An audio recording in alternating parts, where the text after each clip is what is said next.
আজকে মুক্ত স্বাধীন বাংলাদেশে আমি প্রায় 9 বছরেরও বেশি সময় নির্বাসন থেকে আপনাদের মাঝে আসতে পেরে মহান আল্লাহর দরবারে শুকরিয়া আদায় করছি। প্রথমেই এই দেশের সর্বস্তরের ছাত্র জনতাকে অভিনন্দন জানাই, যারা বুকের তাজা রক্ত দিয়ে বাংলাদেশের দ্বিতীয়বার স্বাধীনতা এনেছে, প্রকৃত স্বাধীনতা এনেছে এবং একটি বিজয় দিবস, নতুন বিজয় দিবস আমাদের উপহার দিয়েছে। এই স্বাধীনতাকে, এই বিজয় দিবসকে আমাদের অর্থবহ করতে হবে। এই দেশে সুষ্ঠু গণতান্ত্রিক কাঠামোগুলোকে আমরা সুন্দরভাবে সংস্কার করে একটি প্রকৃত গণতান্ত্রিক রাষ্ট্র হিসাবে এই দেশের জনগণকে উপহার দিতে হবে।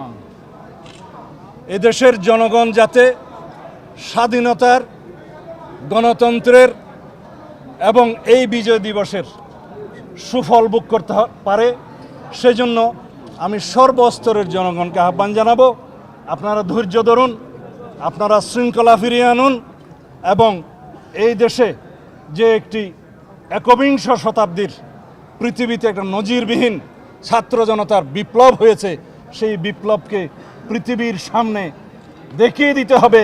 এই রক্তাক্ত বিপ্লবের মধ্য দিয়ে এই রক্তস্নাত বাংলাদেশকে আমরা প্রকৃত একটি গণতান্ত্রিক এবং আইনের শাসনের রাষ্ট্র বানাতে পেরেছি।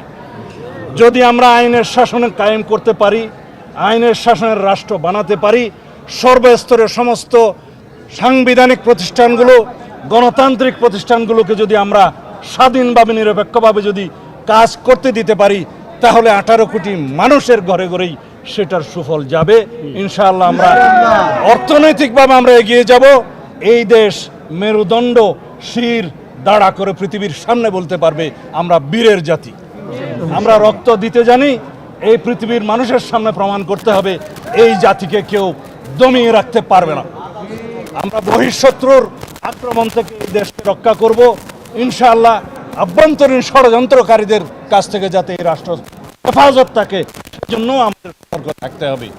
এই মুহূর্তে আমাদের সবচেয়ে বড় দরকার আমরা সবাই ধৈর্য ধারণ করি, শৃঙ্খলা ফিরিয়ে আনি, সমস্ত জায়গায় আইন শৃঙ্খলা পরিস্থিতির উন্নতি করি এবং আমরা যেন সকল গোষ্ঠীর, সমস্ত ধর্ম, বর্ণ, দল, মত নির্বিশেষে সকলকে সমভাবে যেন আমরা সমদৃষ্টিতে দেখি এবং এই দেশের সকলকে আমরা বাংলাদেশী হিসাবে যেন আমরা তাদেরকে মূল্যায়ন করি এবং দেখি। এখানে আমরা সবাই যে ধর্মেরই হোক, যে গোত্রেরই হোক, যে বর্ণেরই হোক, আমরা সবাই স্বাধীন সার্বভৌম বাংলাদেশের সমান নাগরিক। সুতরাং কোনো একক রাজত্বের জন্য, একক শাসনের জন্য, কর্তৃত্ববাদের জন্য যারা বাংলাদেশের রাজনীতি করবে, তাদের কোনো জায়গায় এই দেশে হবে না। এই দেশ একক কোনো ব্যক্তির নেতৃত্বে স্বাধীন হয় নাই।